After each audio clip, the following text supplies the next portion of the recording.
வணக்கம். இது SSC service edge என்றும் உங்கள் சேவையில அரசு வேலை வேணுமா? உங்க கிராமத்திலேயே வேலை செய்யணுமா? அப்படின்னா, இத மிஸ் பண்ணிடாதீங்க. தமிழ்நாடு அரசு பஞ்சாயத்து செயலாளர் ஆட்சேர்ப்பு ஆரம்பமாகிட்டுச்சு. தமிழ்நாடு ஊரக வளர்ச்சி துறையில பஞ்சாயத்து செயலாளர் பணிக்கு புதிய அறிவிப்பு வெளியானது. சம்பளம் 15,900 முதல் 50,400. வயது வரம்பு 18 முதல் 32 வயது வரை. அரசு விதிகளின்படி தளர்வுகள் உண்டு.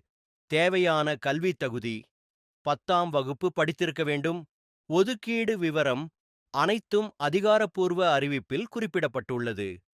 ஆன்லைனில் மட்டுமே விண்ணப்பிக்கலாம். tnrd.tn.gov.in. விண்ணப்பிக்க கடைசி நாள் நவம்பர் 9, 2025. இது உங்க கிராமத்திலேயே வேலை செய்யும் வாய்ப்பு. அரசு சம்பளமும் நிரந்தர பணியும்.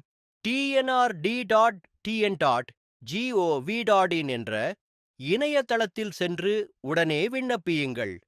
விண்ணப்பிக்க விரும்புபவர்கள் உடனே எண்கள் வாட்ஸ்அப் எண் 9952236857 உங்கள் மாவட்டத்தை குறிப்பிட்டு பஞ்சாயத் செக்ரட்டரி என்று டைப் செய்து அனுப்புங்கள். மேலும் இது போன்ற அரசு வேலைவாய்ப்புகளை தெரிந்து கொள்ள சப்ஸ்கிரைப் செய்து கொள்ளுங்கள். உங்களது சந்தேகங்கள் மற்றும் நீங்கள் விரும்பும் வேலைவாய்ப்புகளை கமெண்ட் செய்யுங்கள். எஸ்எஸ்இ சர்வீஸ் எட்ஜ் எப்போதும் உங்கள் சேவையில் இருக்கும்.